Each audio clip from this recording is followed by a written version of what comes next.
તો બજેટ 2022 રજૂ થઈ ગયું છે। નિર્મલા સીતારમણ દ્વારા બજેટ રજૂ કરાયું છે, પરંતુ હવે લોકોને શું આશાઓ હતી અને કેટલા ખરા ઉતર્યા છે આ બજેટ પર સરકાર, તેને લઈને આજે આપણે ચર્ચા કરવાના છે।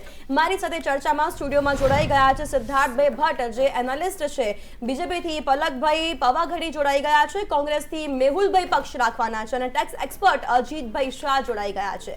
અજીતભાઈ, સૌથી પહેલા વાત કરીએ તો આ બજેટ કેવું લાગી રહ્યું છે? ખાસ કરીને આવકવેરા દરમાં કોઈ જ ફેરફાર કરાયા નથી। જો ખરેખર જોવા જઈએ તો ગઈ સાલ કોઈ પણ પ્રકારનો ફેરફાર આવકવેરામાં કરવામાં આવ્યો નહોતો। ઓન ધ કોન્ટ્રારી, એમણે જે એક સ્લેબ હોય છે, આટલા વર્ષોથી તમે જોતા આવો તો એક સ્લેબ હોય છે, દરનો એક જ હોય છે, જે ગઈ વખતે 2 ઓપ્શન આપવામાં આવ્યા હતા કે જો તમારી આવક 2.5 થી 5ની હોય તો 5%, 5 થી 7.5ની હોય તો 10%। એટલે આ રીતે જે ફેરફાર કર્યા હતા, અને જૂનો સ્લેબ પણ ચાલુ રાખ્યો હતો। જૂનો સ્લેબ જે હતો કે 2.5 લાખ સુધી કશું જ નહીં, 2.5 થી 5 સુધી 10%, 5 થી 10 લાખ 20%, અને 10 લાખ ઉપર 30%। એટલે અત્યારે શું થાય છે કે દરેક કરદાતાને એમ થાય કે મારે બંને રીતે ગણતરી કરવી પડે કે આમાંથી મને ફાયદો શેમાં છે એમાં કરાવે। એટલે અમારી પાસે કરદાતા આવે તો એમ જ કે મને બંને રીતે કરી આપો, અને અમને ફી આપે એક જ। એટલે અમને પણ મુશ્કેલી પડતી હતી, અને અમને એવું ચોક્કસ હતું કે આ વખતે આ 2 જે છે એમાંથી એક જ સ્ટેપ અપનાવશે, પરંતુ તે ફેરફાર નથી કર્યો। ત્યારબાદ ઘણી બધી એવી વસ્તુઓ છે કે જે આવકવેરામાં સુધારો કરવાની જરૂર હતી। દાખલા તરીકે કલમ 80C હેઠળ 1,50,000નું ડિડક્શન મળે છે। હવે તેમાં પણ LICની પ્રીમિયમ આવી જાય, NSC ભરો તો આવી જાય, PF આવી જાય, PPF આવી જાય, અને તમારા બાળકોની ફી। હવે જો એજ્યુકેશન એટલું મોંઘું થઈ ગયું છે તો બાળકોની ફી પણ 1.5 લાખથી વધી જતી હોય તો તમે બીજા બધામાં કોઈ રોકાણ કરી ન શકો અને તમે કોઈ બેનિફિટ લઈ શકો નહીં। એટલે આ ખાસ તાતી જરૂર હતી કે 1,50,000ની લિમિટ એમણે ચોક્કસ વધારવી જોઈએ। પરંતુ હું તો એમ કહીશ કે આ બજેટમાં આવકવેરા ઉપર જરા પણ ધ્યાન આપવામાં આવ્યું નથી, એવું કહું તો ખોટું નહીં પડે।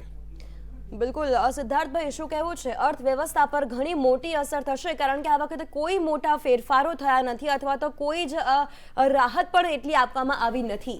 તમારી વાત સાચી છે બિલકુલ, કે આ એક અર્થશાસ્ત્રનો જે આપણે બાદશાહ કહેવામાં આવે છે, ચાણક્ય, તો ચાણક્ય આપણું બજેટ તો વર્ષો વર્ષથી ચાલતું આવે છે, અને આ વખતે તો એક મહિલા નાણામંત્રીએ બજેટ રજૂ કર્યું છે, પરંતુ જે પ્રકારની મોંઘવારી છે તો ક્યાંક ને ક્યાંક એ મિસ આઉટ થયું છે। જે મિડલ ક્લાસ પબ્લિક છે, કોમન છે, આમ આદમી છે, તો એમની માટે કંઈક ફાળવવું જોઈતું હતું, કે જે પ્રમાણે ચાણક્યએ કીધું હતું કે ભાઈ સૌથી પહેલાં દેશનું સંરક્ષણ મજબૂત કરવું પડે તો જ દેશ આત્મનિર્ભર બને। એટલે બજેટ અલોકેશનનું આપણે ઓવરઓલ એસ્ટિમેટ કરીએ તો લાસ્ટ યર 35 લાખ કરોડનું બજેટ હતું, આ વખતે પણ નિયર બાય એસ્ટિમેટ એટલો જ રહેવાનો છે। તો ડિફેન્સમાં આપણું અલોકેશન વધારે થયું છે, અને સાથે સાથે આ વખતનું ફોકસ એ પણ છે કે જે પ્રમાણે ચાણક્ય, તક્ષશિલા અને નાલંદાથી ગર્વાન્વિત થતું આપણું ભારત, તો એજ્યુકેશન, ડિજિટલ એજ્યુકેશન ઉપર ભાર મૂક્યો છે, which is a very good point, કે ગ્રાસરૂટ લેવલ સુધી, ગામડા સુધી ઘેર ઘેર શિક્ષણ પહોંચે તો એ ટેકનોલોજીની મદદથી થઈ શકે। સાથે સાથે જે પ્રમાણે ફાર્મરનો અનરેસ્ટ જોવા મળ્યો હતો, તો ક્યાંક ને ક્યાંક આ બજેટમાં, કારણ કે ચૂંટણી આવી રહી છે એટલે ક્યાંક ને ક્યાંક પીપલ્સ બજેટ મિક્સ સ્ટ્રેટેજી કહી શકાય, કે ગામડાના ખેડૂતોને ખુશ કરવાનો પ્રયત્ન કર્યો છે, પણ શહેરી ગરીબોને માટે એવું કંઈ ખાસ જણાતું નથી। સાથે સાથે જે પ્રમાણે હાઈવે ઇન્ફ્રાસ્ટ્રક્ચરમાં ફોકસ થઈ રહ્યું છે, સો વિચ ઇઝ વેરી ગુડ, એનાથી રોજગારીનું સર્જન થશે ગ્રામીણ ક્ષેત્રના, કે જે અનસ્કિલ લોકો છે, સ્કિલ લોકો માટે સ્કિલ ટેકનોલોજી સ્ટાર્ટઅપ ઉપર વધારે ભાર આપવામાં આવ્યો, ઓલ્ધો લાસ્ટ યરથી પણ ભાર આપવામાં આવ્યો હતો, which is very good point. અને જે બેન્કિંગ સેક્ટરમાં રિફોર્મ થવા જઈ રહ્યા છે, અને બેડ બેંક માટે અલગ જ સંસ્થા બનાવી દીધી, એટલે NPAનું ભારણ શિફ્ટ થઈ ગયું, પણ એ ટેમ્પરરી સોલ્યુશન છે। સાથે સાથે જે પ્રમાણે આપણે પેટ્રોલિયમ આયાત કરીએ છીએ, તો આપણું ઇમ્પોર્ટ ટોટલ આ બજેટમાં જે આપણને ખાધ પડે છે ને, રાજકોષીય ખાધ, તો એ મેક્સિમમ પેટ્રોલિયમ પ્રોડક્ટથી થાય છે, કારણ કે 85% ઇમ્પોર્ટ કરીએ છીએ। અને આપણે જાણીને નવાઈ લાગશે કે આ જે ફિસ્કલ ડેફિસિટનો જે ગેપ આવે છે, તો એમાંથી મેજર આપણને ડેમેજિંગ ફેક્ટર હોય તો પેટ્રોલિયમ ઉર્જાના સ્ત્રોતો છે, તો એની માટે રિન્યુએબલ એનર્જી ઉપર વધારે ફોકસ કર્યું છે, વિચ ઇઝ વેરી ગુડ, અને ક્લાઇમેટ ચેન્જ માટે પણ સારું છે।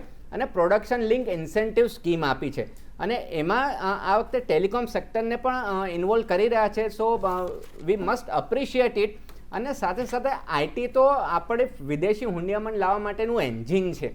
હવે પણ સાથે એ પણ મેન્યુફેક્ચરિંગને ફોકસ કર્યો તો વેરી ગુડ, કારણ કે દેશનું અર્થતંત્ર છે ને, પણ ક્યાંક ને ક્યાંક ખેડૂતોને આપણે સબસિડી આપી રહ્યા છે તો એ સબસિડી કેટલી વાયેબલ છે, કારણ કે 75 વર્ષથી ક્યાંક ને ક્યાંક બજેટમાં એ જોવા મળી રહ્યું છે કે જેટલું કોર્પસ હોય ને એમાંથી 25 થી 30% અલોકેશન ગ્રામીણ વિકાસ અને ખેતીવાડી માટે બજેટનું કોર્પસ જતું હોય છે.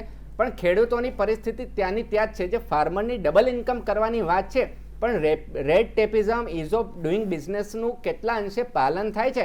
કેન્દ્રની રાષ્ટ્રીય કક્ષાની નીતિ સારી હોય છે, પણ જે બ્યુરોક્રેસી છે એને કઈ રીતે સ્ટ્રીમલાઇન થઈ શકે, જે રીતે ઇન્કમ ટેક્સમાં ફેસલેસ અસેસમેન્ટ આવ્યું, જીએસટીમાં આવ્યું, એવી રીતે ગ્રામીણ ક્ષેત્રની પણ જે પણ કંઈ પ્રોસેસીસ, ફાઇલ અપ્રુવિંગ સિસ્ટમ હોય એમાં પણ ફેસલેસ સિસ્ટમ, ડિજિટલ સિસ્ટમ આવે તો કરપ્શન ઓછું થાય અને વિકાસ થાય. પણ સાથે મોટું ડેમેજિંગ ફેક્ટર એ છે કે ક્યાંક ને ક્યાંક આપણી રાજકોષીય ખાસ જે પ્રમાણે ફિસ્કલ મેનેજમેન્ટ એક્ટ 2003 હતો તો એમાં ચોખ્ખું કહેવામાં આવ્યું છે કે 3 થી 3.5% રાજકોષીય ખાધ હોવી જોઈએ. રાજકોષીય ખાસ એટલે શું કે આવકની સામે જે ખર્ચનું પ્રમાણ છે તો એ વિધિન લિમિટ હોવું જોઈએ. હવે આપણી ડેટા જેટલી બધી વધી ગઈ છે કે 9-9.5% સુધી રાજકોષીય ખાસ વધી જાય. પાછું કીધું એટલે સરકારે શું કર્યું કે એ જે કોન્સ્ટિટ્યુશનલમાં જેમ આપણે અમેન્ડમેન્ટ કરી દઈએ એટલે બંધારણ જ બદલાઈ જતું હોય, એવી રીતે આ જે ફિસ્કલ રિસ્પોન્સિબિલિટી એક્ટ છે એને જ ટિંકરિંગ કરી નાખ્યું.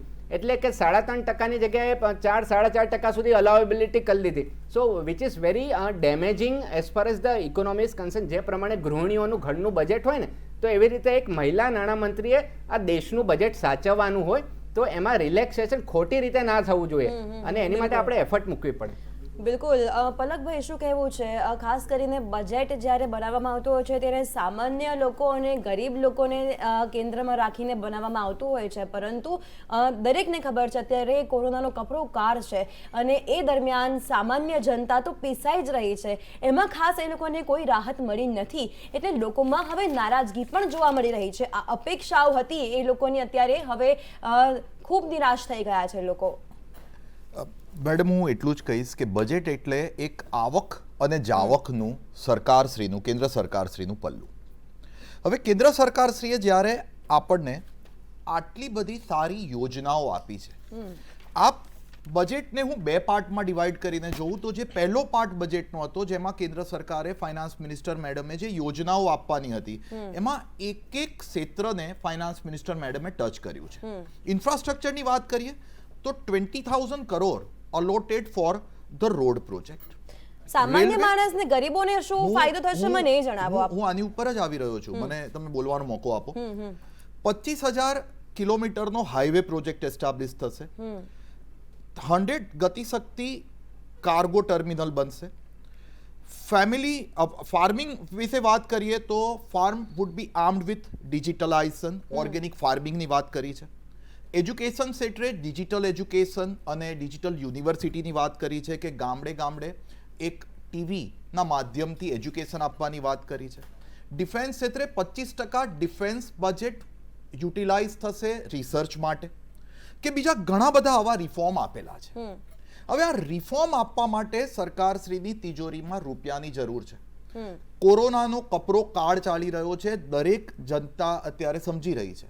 ગવર્મેન્ટે 1.5 કરોડ વેક્સિનના ફ્રી જેબ્સ આપેલા છે અને એમાં ક્યાંક ને ક્યાંક ખર્ચો લાગી રહ્યો છે. એની સામે સરકારશ્રીએ કોઈ પણ નવો આવકવેરો અત્યારે લાદ્યો નથી.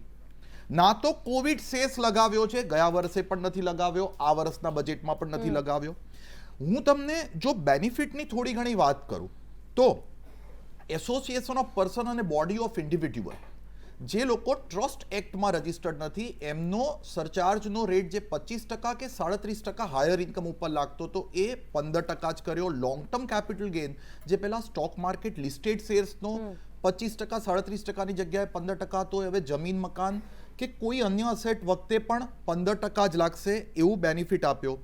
સામે વાત કરીએ બેઝિક એક્ઝમ્પશન લિમિટ વધારવાની, જે અત્યારે કદાચ મને ખબર છે કે આપનો મુદ્દો એ છે કે બેઝિક એક્ઝમ્પશન લિમિટમાં કેમ વધારો નથી કરવામાં આવ્યો. તો મેડમ, હું અહીંયા જણાવવા માંગુ છું કે 5 લાખ રૂપિયા સુધીની આવક તો વ્યક્તિની આજના દિવસે પણ કર મુક્ત છે કલમ 87A ના રિબેટ પ્રમાણે, જે કદાચ 2014માં માંગ હતી અને 2019ના ફેબ્રુઆરી મહિનાના બજેટમાં માનનીય શ્રી પિયુષ ગોયલ સાહેબે પૂરી કરી હતી. હા, પણ 5 લાખ ઉપર સુધી 5 લાખથી ઉપરની આવક જશે તો એમને પહેલા રૂપિયાથી એટલે કે 2.5 લાખ રૂપિયાથી ઉપર જેટલી પણ આવક થતી હશે એટલા બધા ઉપર 20% અને પણ આપે પહેલા જણાવ્યું પલકભાઈ કે આવકની સામે જાવક પણ થઈ છે, તો પછી સરકારની સાથે લોકોની પણ એ જ પરિસ્થિતિ હોય ને. અત્યારે આ પ્રકારનો સમય છે, એમાં તો ઘટાડો આપવો જોઈતો હતો ને. પણ આજે જે સરકારશ્રીના પગલાં છે, ઇન્ફ્રાસ્ટ્રક્ચર ડેવલપમેન્ટની આપ વાત કરો કે એગ્રીકલ્ચરમાં ઓર્ગેનિક ફાર્મિંગની વાત કરો, જેથી સરકારના દરેક પ્રયત્ન એવા છે કે જેથી જાહેર જનતા કરદાતા જે આપણી જનતા જનાર્દન છે એમની આવકમાં, એમની રોજગારીમાં, ઠીક છે, આપ એગ્રીકલ્ચરની વાત કરી રહ્યા છો, એગ્રીકલ્ચરની વાત કરી રહ્યા છો, ખેડૂતોને આનાથી શું ફાયદો થશે અને શું થતો હતો તેની વાત મેહુલભાઈ પાસેથી કરી લે. મેહુલભાઈ, શું કહેવું છે, ખેડૂતો આનાથી કેટલો ફાયદો થશે? કારણ કે કોંગ્રેસ વારંવાર ખેડૂતોના પ્રશ્નો ઉઠાવતું આવ્યું છે, તો આ વખતે આપને કેવું લાગી રહ્યું છે આ બજેટ પછી? આપના પ્રશ્નનો જવાબ આપું એ પહેલા જો વાત કરું તો દર્શકોએ જે આ બજેટ સાંભળ્યું હશે આપણા ફાઇનાન્સ મિનિસ્ટર શ્રીનું, એમને લાગ્યું હશે કે આ કદાચ બજેટ કરતાં એક ભાષણ જેવું વધારે લાગ્યું હશે, કે એમાં કોઈ નાના વ્યક્તિને કોઈ કદાચ ખબર પણ નહીં પડી. એક ખાલી એક જે મને અગાઉના બજેટમાં આમાં મુખ્ય તફાવત જે સારો એક દેખાઈ રહ્યો છે, હું આપને જણાવું કે અગાઉના બજેટમાં નાના મધ્યમ વર્ગના લોકો માટે પણ ખોટા વાયદા કરવામાં આવતા હતા, ભલે પૂરા ના થાય. જેમ કે 2022 સુધીમાં ખેડૂતોની આવક બમણીનો વાયદો કરેલો એ પૂરો નથી થયો. આપણને ખબર છે કે એની આવકો ઘટેલી છે, બરાબર. તો આ વખતે તો વાયદા નથી કર્યા કે પહેલાં લોકોને ખાલી સ્વપ્ન બતાવવામાં આવતા હતા, એ પણ આ વખતે સામાન્ય અને મધ્યમ વર્ગ માટે બિલકુલ નથી કર્યા. આ વખતે ઘણા બધા સ્કોપ હતા અને એનો જવાબ આપું એ પહેલાં ફરીથી પલકભાઈ, આપ જે વેક્સિન ફ્રી આપવાની વાત કરી રહ્યા છો એ તદ્દન વાત ખોટી છે. પેટ્રોલ ડીઝલના પેટે આપે ઢગલો રૂપિયા લોકો પાસેથી ઉઘરાવ્યા છે અને એના પેટે આપે આપી છે, એટલે તમે એમ તો ક્યારેય કહેશો જ નહીં કે તમે વેક્સિન ફ્રી આપી છે. બીજું, તમારી વાત અને જે નાણામંત્રી એની વાતમાં તદ્દન વિરોધાભાસ જોવા મળે છે. હજુ તમે કોરોનાનું ગાણા ગઈ રહ્યા છો, જ્યારે નાણામંત્રીએ કહ્યું છે સ્પષ્ટપણે કે જે જીએસટીની આવક છે એ અત્યાર સુધીમાં રેકોર્ડ બ્રેક 1,31,000 કરોડ થઈ છે. તો હવે કોરોનાના કારણે તમે બીજા ફાયદા નથી આપી શકતા. કોરોના ચાલતો તો એ વખતે તમે આ ગાણા ગાતા હતા, અત્યારે પણ તમારે એની એ વાતો છે. આ વખતે નાણામંત્રી પાસે એક બહુ સારો ઓપ્શન હતો કે જે નાના મધ્યમ વર્ગના લોકો છે એમને ફાયદો આપવાનો, કારણ કે આપણે જીએસટીની આવક વધી રહી છે, પેટ્રોલ ડીઝલમાંથી ખોબલે રૂપિયા ઉઘરાવી રહ્યા છે, તો એનો ફાયદો જો મધ્યમ વર્ગને આપી શકાય હોત. જેમ કે કરમુક્તિની મર્યાદા 2014માં વધારી હતી, આજે 8 વર્ષ પૂરા થયા, હવે એમાં કોઈ ફેરફાર નથી કરવામાં આવ્યો. જે ડિડક્શનની વાત કરી અજીતભાઈએ કે એમાં અત્યારે ડિડક્શન 1.5 લાખ રૂપિયા એટલે ફક્ત સ્કૂલની ફી થઈ જતી હોય છે, તો એમાં વધારો કરી શક્યા હોત.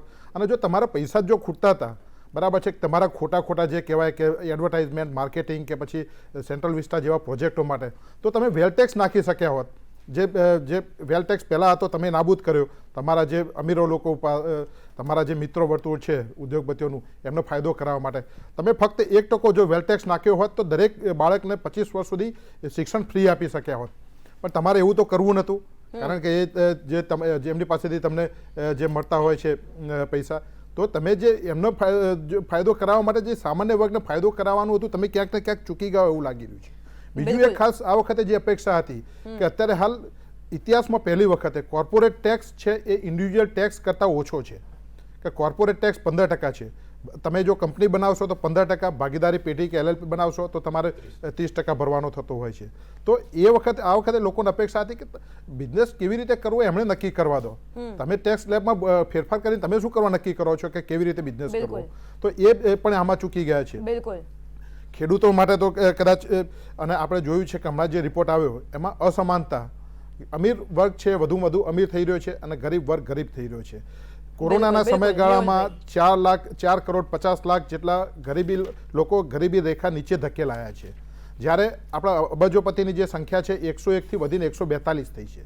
તો આ અસમાનતા, તમે જે ગ્રોથ અથવા તો જે ગમે તે વાતો કરો, પણ જે ડેવલપમેન્ટ નથી કે ઇકોનોમિક ડેવલપમેન્ટ, બિલકુલ. એટલે કોંગ્રેસ આ બજેટને નથી આવકારી રહ્યું. પલકભાઈ, આપનો જવાબ લઉં એ પહેલા સુરતમાં ચેમ્બર ઓફ કોમર્સના નિષ્ણાંતો શું કહી રહ્યા છે એ આપણે જાણી લઈએ. જે ઇકોનોમિક ગ્રોથ ઉપર જવા માંડ્યો અને ફાઇનાન્સ મિનિસ્ટરે આ પોસ્ટ ગ્રોવિડ ઇકોનોમિક ગ્રોથને વધારે સ્ટ્રેન્થન કરવા માટે એને જુદા જુદા 4 સ્ટેપ હેઠળ જે વિવિધ પ્રોગ્રામો અને એલોટમેન્ટ ઓફ ધ મની જે કર્યું છે એ ખરેખર એપ્રિશિએબલ છે. ફાઇનાન્સ મિનિસ્ટરે ખાસ કરીને energy consumption, logistic park, agriculture sectors જેમાં ડોમેસ્ટિક કન્ઝમ્પશન વધી શકે, એજ્યુકેશન અને ડિજિટલ યુનિવર્સિટી અંગેના જે પ્રોગ્રામો આપ્યા છે અને જે એલોકેશન આપ્યું છે એ એલોકેશન દ્વારા આ ઇકોનોમિક ગ્રોથને વધારે મજબૂત બનાવવાનો જે પ્રયત્ન કર્યો છે એ ખરેખર એપ્રિશિએબલ છે. ડાયરેક્ટ ટેક્સીસમાં ઘણું બધું કહેવાઈ ગયું છે, પણ કેટલીક વસ્તુ જે રહી ગઈ છે તે એ છે કે કોઓપરેટિવ સોસાયટીને માટે જે હાઈએસ્ટ રેટ છે એ 18.5% હતો અને કંપની માટે 15% હતો. આ બે બહુ મોટો ડિફરન્સ હતો.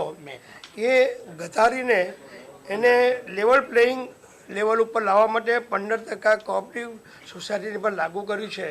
એટલે કે તો સુરતમાં ચેમ્બર્સ ઓફ કોમર્સ દ્વારા બજેટને આવકારવામાં આવ્યું છે, પરંતુ મધ્યમ વર્ગ અને સામાન્ય વર્ગ માટે આ બજેટ કેવું છે તેને લઈને આપણે ચર્ચા કરી રહ્યા છીએ. ખાસ કરીને શું છૂટછાટ આપવામાં આવી છે, આ વખતે શું મોંઘું થયું છે તેની પણ આપણે વાત કરી રહ્યા છીએ. અર્થવ્યવસ્થા પર શું તેની અસર પડી શકે છે તે ઘણું મહત્વનું છે. તો આ વખતે જો વાત કરીએ સિદ્ધાર્થભાઈ કે ઇકોનોમિક ગ્રોથ છે તે કઈ રીતે આગળ વધશે? હવે ઇકોનોમિક ગ્રોથની વાત કરીએ તો કાલે પણ જે રીતે ઇકોનોમિક સર્વે આવ્યો તો એમાં પ્રિડિક્શન કર્યું હતું કે 8 થી 9% આજુબાજુ જીડીપીનો ગ્રોથ રહેશે. So it is very well appreciated કે વિશ્વમાં સૌથી ધબકતું અર્થવ્યવસ્થા હોય તો ભારત છે, પણ એ પણ યાદ રાખવું જોઈશે આપણે કે આજે આપણો એક્સપોર્ટ ઓરિએન્ટેડ જે માર્કેટ શેર છે એ હાર્ડલી લેસ ધેન 3% છે. પણ વર્ષો પહેલાં જ્યારે ભારત સોનાની ચકલી કહેવાતું હતું, સોને કી ચિડિયા મેરા દેશ, તો એ સમયે ભારતનો વર્લ્ડ એક્સપોર્ટમાં હિસ્સો 25% હતો, જે આજે ચાઇનાનો છે. અને ચાઇનાની જીડીપી ઓલમોસ્ટ 15 ટ્રિલિયન અમેરિકાની હડોહડ ઊભી છે અને ભારતની જીડીપી હજી 2.5 થી 3 ટ્રિલિયનની આજુબાજુ રમી રહી છે. એટલે લોંગ વે ટુ ગો. અને એમાં જે રિફોર્મ્સ કરવાના જોઈએ તો એક બાજુ પાસ્ટ યરના જો બજેટનું સ્ટેટિસ્ટિકલ એનાલિસિસ કરે ઓલમોસ્ટ પેટર્ન સેમ રહેતી હોય છે. તો ડિફેન્સમાં ઓછામાં ઓછા 25% અલોકેશન થઈ જાય છે અને એજ્યુકેશનમાં લેસ ધેન 5% અને હેલ્થ સેક્ટરમાં પણ લેસ ધેન 5% અલોકેશન થાય છે. જ્યારે વિશ્વના ડેવલપ નેશન હોય ને તો જેમ દેશનો વિકાસ થતો જાય તો આ બધા સેક્ટરમાં વધારે ભાર આપવો પડે. પણ ઇટ ઇઝ વેલ એક્સેપ્ટેડ કે જે રીતે ડિફેન્સની વાત કરી કે મેન્યુફેક્ચરિંગ ઇન ઇન્ડિયા, તો એનાથી આપણું ઇમ્પોર્ટ બિલમાં પણ રાહત મળશે. So it is very well appreciated કે હવે ભારતમાં જ શસ્ત્રોનું નિર્માણ થાય, કારણ કે આપણે યુરો અને ડોલરમાં ખરીદીએ એટલે એવું આપણી તળિયા ઝાટક પરિસ્થિતિ થઈ જતી હોય ને બહુ ચિંતાજનક સમસ્યા હોય છે. અને રેલવેમાં પણ ટુ બી વેરી હોનેસ્ટ અને પોઝિટિવ નોટ એ છે કે રેલવેના તંત્રને પણ હવે આત્મનિર્ભર બનાવી દીધું છે. પહેલાં 2 બજેટ અલગ આવતા હતા, હવે એને મર્જ કર્યું પાછલા ઘણા વર્ષોથી. અને આ વખતે એવો કંઈ ખાસ ઉલ્લેખ નથી કર્યો. એનો મતલબ એવો છે કે રેલવેનું તંત્ર એની રીતે ચાલી રહ્યું છે. સાથે સાથે વાત કરીએ વિવિધ લોક કલ્યાણની, એમને નેશનલ હેલ્થ મિશનની વાત કરી, એજ્યુકેશનલની વાત કરી અને સ્માર્ટ સિટીની વાત કરી, તો ઇટ ઇઝ વેલ એપ્રિશિએટેડ. અને સબસિડી છે ને એ મોટું દૂષણ છે. બિલકુલ, આ ચર્ચાને આપણે આગળ પણ યથાવત રાખીશું. તો બજેટ 2022 આજે નિર્મલા સીતારમણ દ્વારા રજૂ કરવામાં આવ્યું છે, પરંતુ આવકવેરા દરમાં કોઈ છૂટછાટ આપવામાં આવી નથી. કૃષિ વિભાગ પર ધ્યાન આપવામાં આવ્યું છે, શિક્ષણ પર વધુ ધ્યાન આપવામાં આવ્યું છે અને નોકરીઓની તકો છે તે પણ આ વખતે વધુ થશે.